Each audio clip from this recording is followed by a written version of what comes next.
3살부터 시작된 조기교육으로 틱과 실어증이 온 아이가 있다. 아이에게 무슨 일이 있었던 것일까?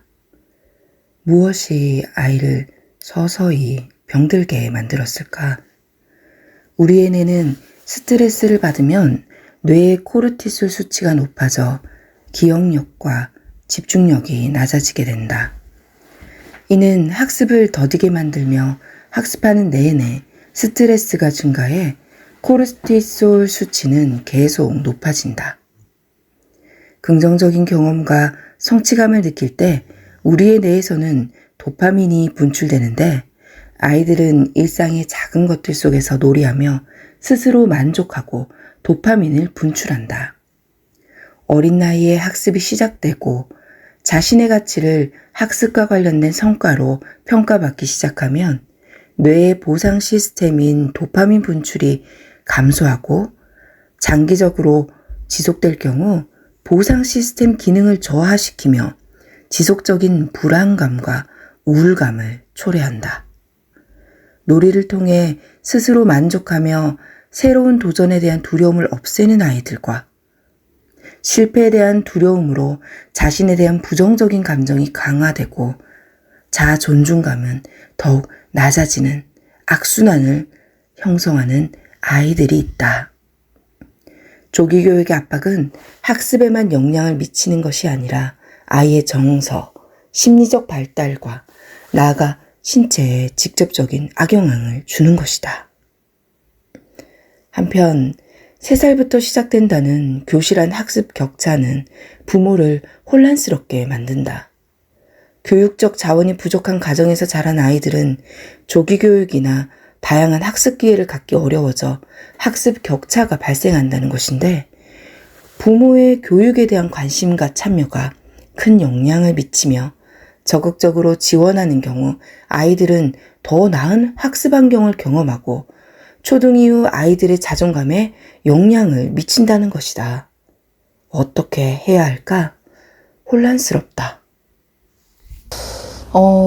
조기 교육을 하지 않고도 똑똑한 아이로 키우는 쉬운 방법 이제 3가지를 좀 알려드릴게요. 오늘 이 영상을 보고 나면 조기 교육이 안 좋은 건 알겠어. 근데 아무것도 안 하고 있어도 되나? 또 이건 또 방치잖아.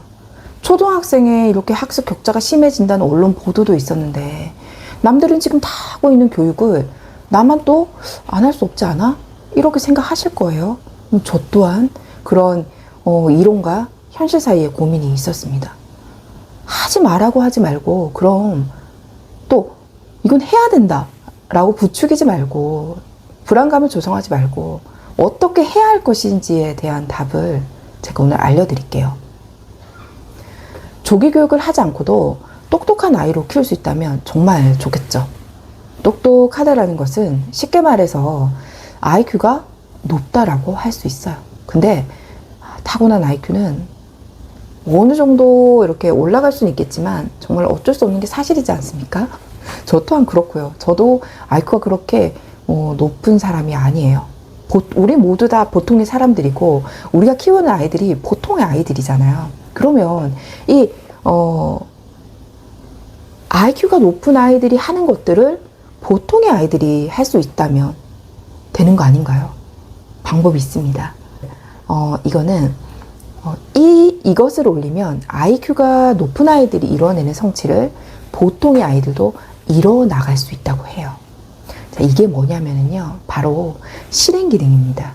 예를 들어서 숙제하자, 빨리 준비해서 나가자 할 때 느그적느그적 하면서 한 번에 안 되는 아이들이 있어요. 이 경우가 바로 실행 기능이 낮아서 그런 경우라고 해요. 이런 실행 기능은 그럼 키워야겠죠. 키울 수 있습니다. 어떻게 키우느냐? 방법은 자기 조절력을 길러주면 되는 거예요. 실제 실행 기능이랑 자기 조절력이랑 학업 성취도는 굉장히 관련성이 높아요. 그렇다면 이 실행 기능은 어떻게 높일 수 있느냐? 쉬운 방법이 있습니다. 스스로 규칙을 만들어서 지키고 습관으로 만들어 나가는 거예요. 우리가 무언가를 할 때 이거 너무 힘들어. 그거 진짜 하기 싫어. 라고 생각하는 것들은 보통 익숙하지 않은 것들이에요. 우리의 뇌는 습관으로 형성이 된 것들은 쉽다라고 느끼고 편안하게 할 수 있게 되거든요. 근데 아이들이 처음에 양치하고 잠자고 하는 걸 굉장히 힘들어 하잖아요. 그게 바로 아직까지 습관으로 형성이 되지 않아서 그런 거예요. 근데 그게 습관이 되면 굉장히 쉽고 편안하게 이제 할 수가 있게 되는 것처럼. 근데 왜 이거를 스스로 규칙을 만들고 지켜나가야 하냐면요. 중요한 이유가 있어요. 우리의 뇌는 스스로 내가 해보겠다라고 생각한 것은 조금 자기 절제력이 커지면서 스스로 지키려고 해요. 원래 우리의 뇌가 그렇습니다. 근데 남이 시켜서 하는 경우에는 정말 하기 싫어지고 하기가 힘들어져요. 이게 우리가 이상해서 그랬던 게 아닌 거죠. 어릴 적에 우리가 나 공부하려고 했어요. 시험 기간에. 근데 엄마가 옆에서 공부해. 그러면 어때요? 갑자기 하기 싫어지지 않나요? 저만 그랬나요? 아니죠. 네, 바로 이게 우리의 뇌가 원래 그렇다는 겁니다. 그래서 스스로 규칙을 만들어서 지키는 게 중요해요. 우리가 이런 일상의 기본적인 것들을 스스로 규칙을 만들어서 지키고 습관으로 형성을 하면 나중에 학령기가 되면은 공부도 스스로 규칙을 만들고 습관으로 만들어서 내가 해나가야 되는 것이라고 알게 되는 건데, 어느 날 갑자기 이제 공부를 해야 돼요. 공부를 해야 될 때가 왔어요.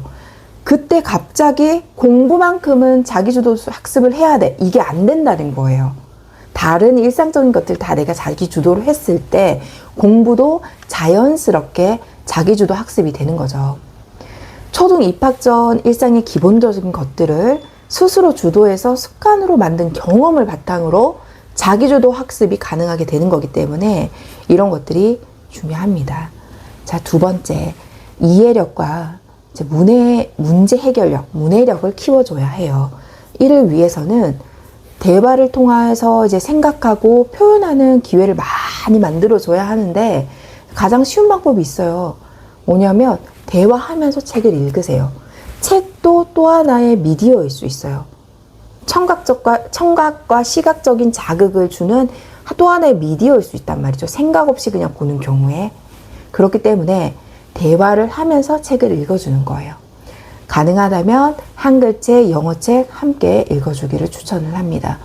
초등학교 입학 후에 갑자기 이제 영어를 하게 되잖아요. 그러면 언어 습득이 이제 빠른 아이들은 네, 쉽게 적응을 해요. 근데 그렇지 않은 경우가 좀 사실 더 많아요. 그렇지 않은 경우에는 또 다른 학습 스트레스가 될 수 있어요. 그리고 엄마도 조금 조급해지고요. 그럼 아이도 불안해합니다. 그러니 조금씩 같이 노출해 주는 것을 추천을 하고요. 세 번째, 매일 운동이나 산책, 바깥놀이를 통해서 뇌를 튼튼하게 만들어줘야 해요. 실제 그 운동을 매일 하는 사람의 뇌는요, 그렇지 않은 사람의 뇌에 비해서 기억력과 암기력이 높아요. 일본의 뇌과학자 다키 야스유키는요, 운동화를 신는 뇌라고 표현을 하기도 했거든요. 그러니까 똑똑한 뇌의 기본은 운동하는 습관으로 만들어진다는 것을 아주 재밌게 표현을 한 거죠. 자, 정리를 해보자면 현실 육아에서 실천할 수 있는 방법, 스스로 계획을 세우고 스스로 할 수 있는 환경을 만들어준다. 두 번째, 대화를 하며 책을 읽는다. 영어책, 한글책 함께 노출해준다. 세 번째, 매일 운동, 산책, 바깥놀이를 하면서 뇌를 튼튼하게 만들어준다. 자, 어렵지 않습니다. 이 세 가지를 할 수 있는 쉬운 것부터 꼭 실천을 하세요. 아이의 몸과 마음이 건강한 아이로 성장할 수 있도록 도와줘야 해요. 이것을 매일 한 아이와 하지 않은 아이의 차이는요, 지금 당장 숫자 한 개, 영어 단어 한 개, 글을 빨리 읽는 것보다 훨씬 더 큰 차이를 이제 내게 될 거예요. 주변에 소중한 지인분들과 이 영상도 함께 공유해서 이야기도 좀 나눠보세요. 그러면 실천하기가 훨씬 더 쉬워지거든요. 우리 이렇게 꼭 해보자. 같이, 아니면 배우자분과 같이 이게 중요하다고 하는데 우리 이렇게 한번 해보자. 이렇게 공유해서 이야기를 나눠보시면 실천하기가 더 쉬워지실 거예요.